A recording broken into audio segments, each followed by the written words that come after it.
Mga kalingap, kumusta po kayo?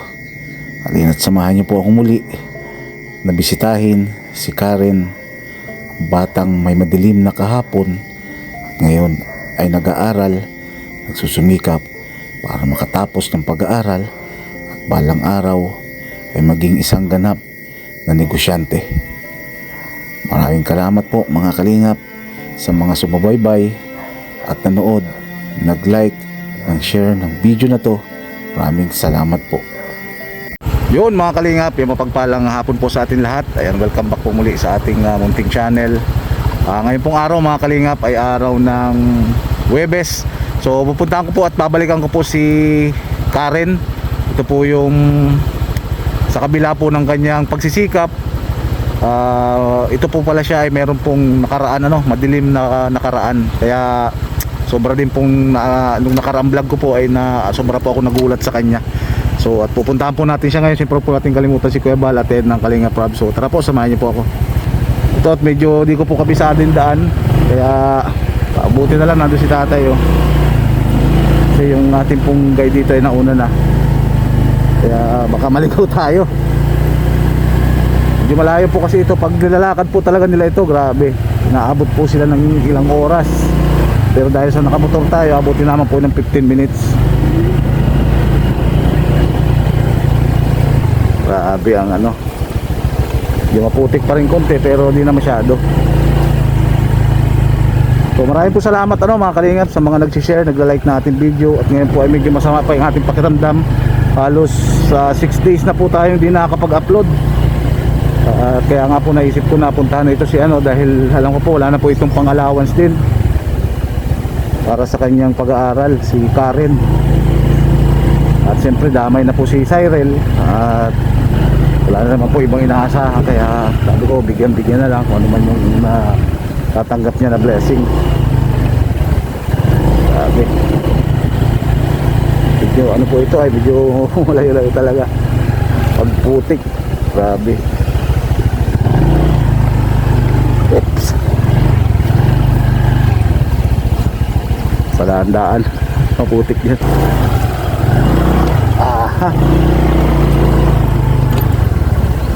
Buti na lang nandito nalilito po talaga ako dito sa na to sa lugar pa.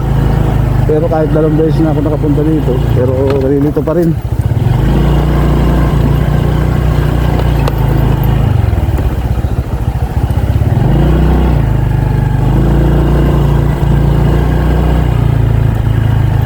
Buti na dyan talaga sa tatay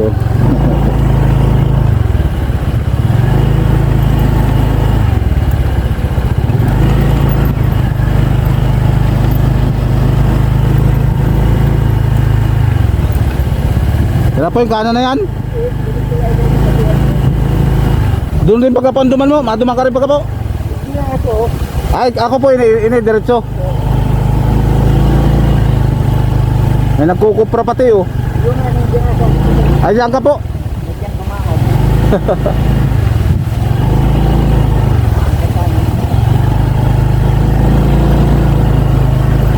So ayun, nandito na tayo. Ito na yung motor ni Bro Boji. Ayan, tabi po apo. At meron po tayong dalang konting grocery. Yan, meron dito makakain sila. Tapos may sabon. At sa ngayon po, ito lang po muna talaga yung ating dadala. At salamat po sa sa magandang loob din po mga kalingap. Dahil magpaabot po siya ng grocery. Yan, pag sobrang lakas po ng ulan, dito, madulas. Tatawid po tayo ulit dyan sa sapa. Yan po yung pinakatatandaan kong lugar. Tabi po apo. Buti mababaw. Kasi pag sobrang lakas daw po ng ulan, nag-overflow yan. Sobrang lalim.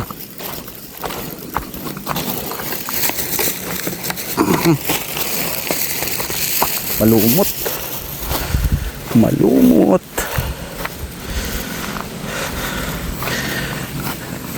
Lumot talagang mababasa po tayo.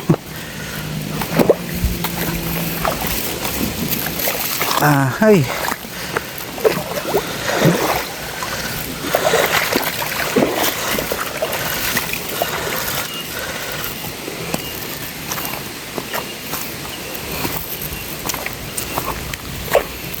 Yun, salamat din po mga kalingap sa nag-pray din po para po mabilis yung paggaling natin, dahil sobrang sama po ng pakiramdam ko nung ilang araw na. Yan po, masakit pa ang ulo. Kasi yung nakaraan, umulan, uminit. Kaya ayun, dali. Nandito na po yung daanan. Sobrang putik niyan pag maulan. Sabi po, ikidaandam po.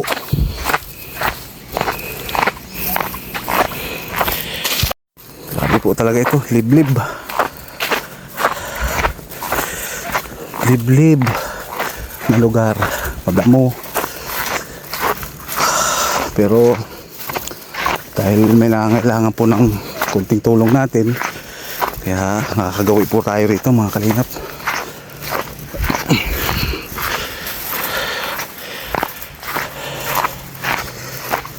Talagang papawisan ka rin talaga. Pero goods naman kasi po, exercise.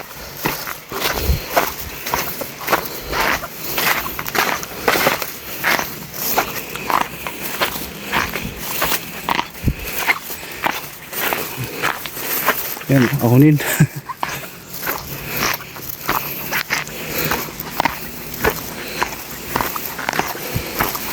Pahon.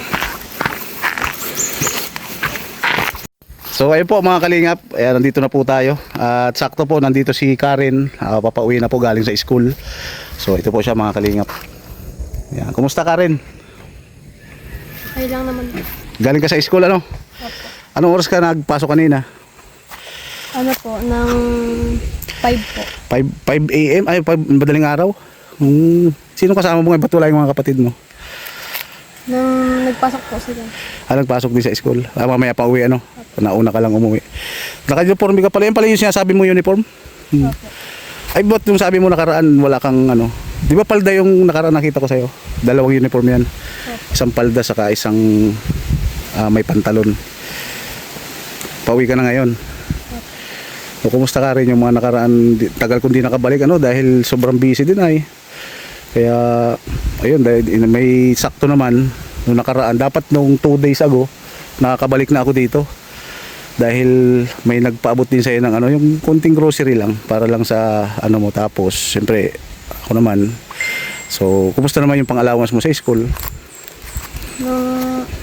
Nga po, nung may mga pa po, kailangan po kung yung ihabol ng mga projects. Medyo nahihirapan mga po ako ihabol kasi nga po kulang din sa budget. Lahat po kailangan i-print,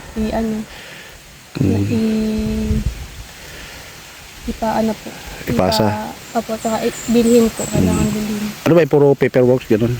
Opo. Pero may mga ba yung ibang project mo? Puro sa lang paperworks? O pa, walang mga ibang project pa? Wala na po. So magkano kailangan mo na para doon sa project mo?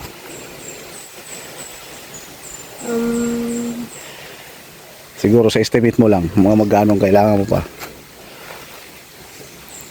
Mga po,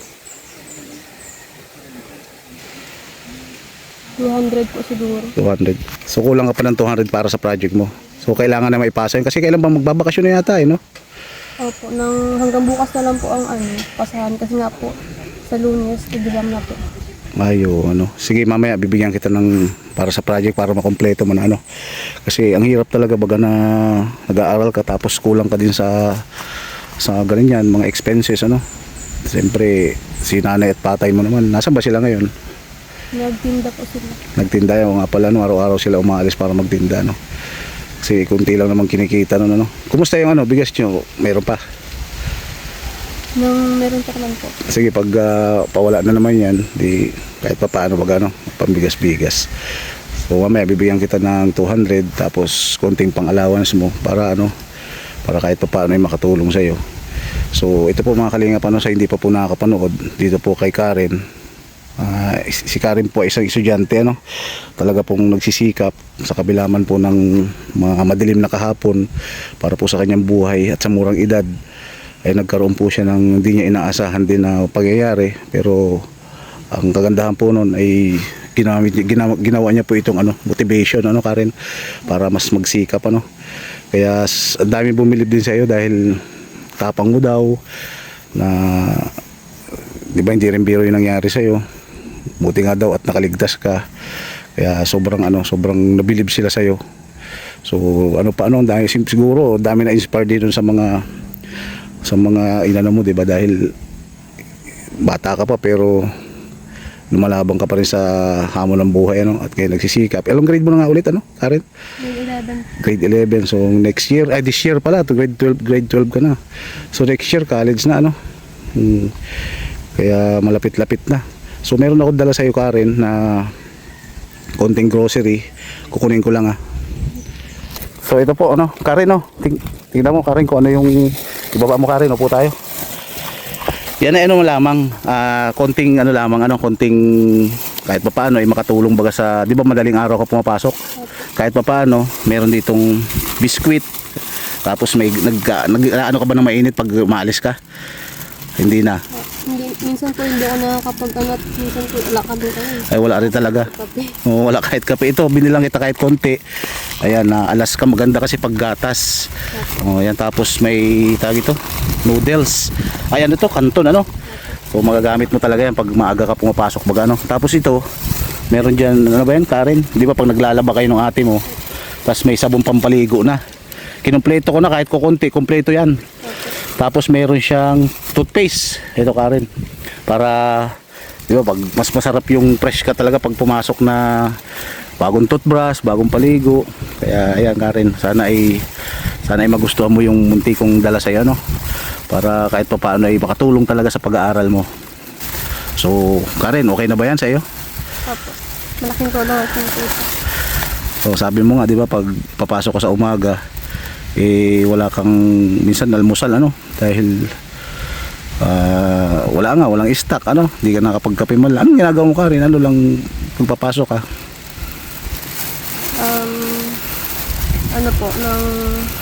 Minsan po mainit na tubig. May sa tubig, yun lang ang inaano mo. Kumbaga wala kahit tas kanin, ubos na rin, Pero minsan nakakapag-almusal naman. Kasi alam mo ba, Karen, ang pag-aalmusal sa umaga, yan ang pinaka the best kasi lalo sa'yo nasa school para hindi ka nabablock out. Para kumbaga yan ang pinaka the best. Dapat sa umaga talaga kumakain, lalo ay estudyante. Para nakakasagot ka sa mga ninyo. Subukan mo na walang kain, tas ang parang lutang ka, di ba? Hindi ka nakakasabay dun sa lecture. Naranasan mo ba 'yon? Oo na din po. Nang ilang po kasi pag nagtatanong sila, minsan hindi ko na din nasagot. Kumbaga out of topic ka, parang iba na season kasi nga walang kain. Kaya ayan, kahit paano, basta ko sa iyo, Karen, basta maging okay lang itong aking channel ngayon at maganda na rin yung income, isa ka talaga sa gagawin kong beneficiary na makakatulong sa pag-aaral mo, para magtuloy-tuloy at matupad. Ano na nga yung pangarap mo, Karen, na matapos? Ano na nga yun? Maging businesswoman po. Businesswoman, yung nga pala, businesswoman, Pero kung makatapos ka, siguro minsan hindi mo rin kaagad magagamit yung pagiging kasi iipon ka pa ng puhunan. Kailangan mo pang maglikom, So yung, Karen, at may iaabot din sa iyo si Buji, yung si Bro Buji. Bro! Ayan, may iaabot din siya sa iyo para, ay grabe, talagang hindi po talaga si Bro Buji. Gusto niya talaga may naiaabot kay Karen. Basta punta namin dito, gusto kong may maiabot kaming asawa ni Gina. Oo. Bigay namin ito sa kanya na personal naman ito gamit. Ayun, the best. Full may. Oh, yan, meron na. May may kumpleto, may brayata. Dito. Kumpleto, talaga susuotin mo na lang, Karen. So bro, bakit talagang di mo nakakalimutan talaga si Karen, Bawat punta mo dito, meron. Kasi magkalapit lang din. Tapos siyempre, alam ko ang kalagayan nila. Hindi ko natitiis na hindi mabigyan. Kaming dalawa ni Gina. Oh. madalas nagbibigay. Parang sarap sa pakiramdam tayo, no? Iba ang feeling. So ayun Karen, at may iabot pa ako sa iyo para sabi mo nga yung project ano na tawag ito, yung project mo hindi mo tapos-tapos dahil kulang ka na sa budget. Kaya kahit pa paano, di ba magkano yun? 200 ano? 200 siya. So magkano ba yung aking dito? Oops. So ito Karen, 200 yun. Yung sobra dyan, ipang baon mo na para ma-print mo na lahat yung ano mo, yung kailangan mo na project. So Karen, at nandito na naman kami, ano masabi mo? At syempre sa nagpaabot din ito, ano masabi mo sa kanya? Unang-una po, gusto ko pa magpasalamat sa Panginoon natin dahil kung hindi po dahil sa Kanya nang wala pong mga tao na wala pong gaya ninyo ngayon na handang tumulong po sa amin.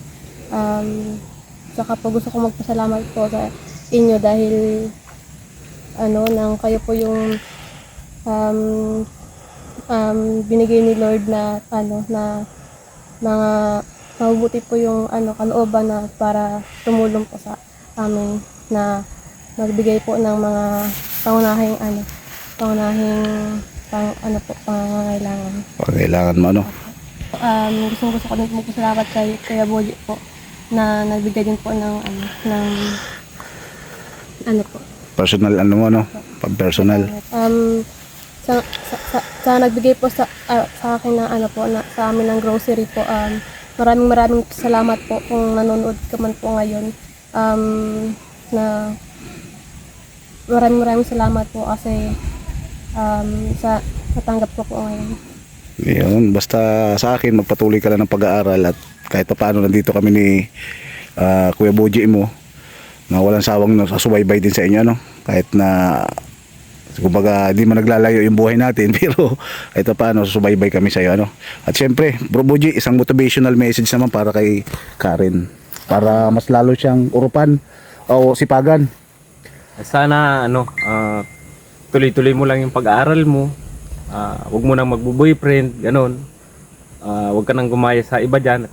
Si ate mo nagkamali na. So, huwag mo nang gayahin. Maging salamin sana yung nangyari kay Karen kay Cyril ba yun? Cyril. Na nanganak, nagkaasawa, na maaga, bata pa. So siguro nakikita naman niya na gano'n ang sitwasyon. Kaya siguro dire-diretso siya. Yung pag-aaral nila talagang grabe. Naglalakad talaga siya. So nakikita ko may pangarap naman talaga si Karen. Kaya yung suporta natin, ibigay natin. Yan, the best. So ito po mga kalingap, isa rin po sa tumutulong at may bahay po ni Bro Boji. Ayan. Anong masasabi mo Ma'am Gina dito kay Karen na talagang nagsisikap din para makatapos? At yun nga, ito sa mga nagiging beneficiary namin ni Bro Boji. Anong message na pwede mong ibigay sa kanya? Kumbaga, nakita naman namin na talagang desidido siya na mag-aral kahit nga daw naglalakad galing sa paaralan, sa eskwelahan.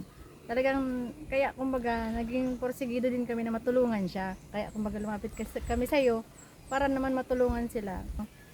Sana, matapos mo yung pag-aaral mo para syempre maging inspirasyon mo yung kalagayan ng buhay niyo na. Pero kapag natapos ka naman, di matutulungan mo naman sila mama at papa mo. Magiging maganda din yung buhay niyo.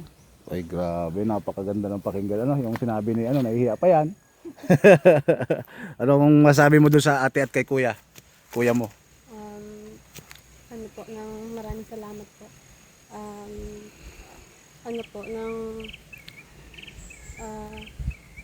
Gagawin ko po na na talagang pagpupusigihan ko po pa na mas lalo ko pang pagpupusigihan na natapos ko po yung pag-aaral na gagawin ko po yung makakaya ko hanggang sa matupad ko po yung mga pangarap ko tsaka pangarap ko sa kanila mama. Tsaka po alam ko po na balang araw sakali man pong nang napatupad ko na yung mga pangarap ko, pwede ko din po kayong tulungan din ulit. Ay grabe. Maibalik yung tulong. Ay grabe, matibay Tulong si po Karen. ninyo. Grabe si Karen, siguro mga senior na kami, nakatungkod na Baka may tungkod na, pero ang sarap sa pakiramdam bro, na hindi mo natin siya kumbaga gusto niya ibalik pero sa amin wala naman yun. Kumbaga tulong naman yun sa atin ay. Pero may pag-iisip siyang Oo. siguro, maganda din ang kalooban ni Karen. Iba, oo. Balay mo nga, di ba? Sa pagdating ng panahon, ikaw naman yung tumulong sa mga estudyante na, di ba, alos sirap din sa buhay. At kumbaga magiging inspirasyon mo yung nangyari sa'yo, maikukumpara mo dun, nakikita mo siya ng katulad sa'yo. Ang sarap tulungan, mga ganun, So yung Karen, basta alam ko, papatnubayan ka ng Panginoon dahil di ka nakakalimot, sa Kanya. Kaya sana mag-iingat ka palagi, Sana yung wag ng mga nakaraan, patuloy mo na itong kalimutan yung mga nangyaring di maganda, At mag-focus ka na lang dun sa goal mo na makatapos. The same time, syempre para maging isa ka ng ganap na negosyante. So, na yan, kumbaga law of attraction, matutuloy yan. Magaganap yan, Karen. Ako man po mga kalingap, personal akong humahanga kay Karen. Lalo na't sinabi niya na balang araw ay gusto niya ring makatulong sa mga kagaya niya. Kayong pa lang, pinabati na kita Karen na sana ay matapos mo ang mga pangarap na gusto mong maabot. So, ayun po mga kalingap at pauwi na po ako. At sinadya ko lang po talaga si Karen para po may abot ng konti at magbigyan na rin siya ng allowance. Yan po, kanina po wala akong kasama, ngayon hatid tayo ni Bro Boji. So agad mga kalingap, maraming salamat po sa mga nagla-like, nag-share po ng ating mga video, sa mga walang sawa pong at hindi po nag-skip ng ads. Maraming salamat po sa inyo dahil napakalaking bagay po niyang hindi pag-skip ng ads at pag-share ng ating mga video. Siyempre, di po natin magagawa ang lahat na ito kundi po sa napakaganda pong adikain Kuya Bal Santos Matubang at Edna Vlog at siyempre po ni Kalingap Rob. So hanggang sa muli po mga kalingap at mag-ingat po tayo. God bless po sa ating lahat.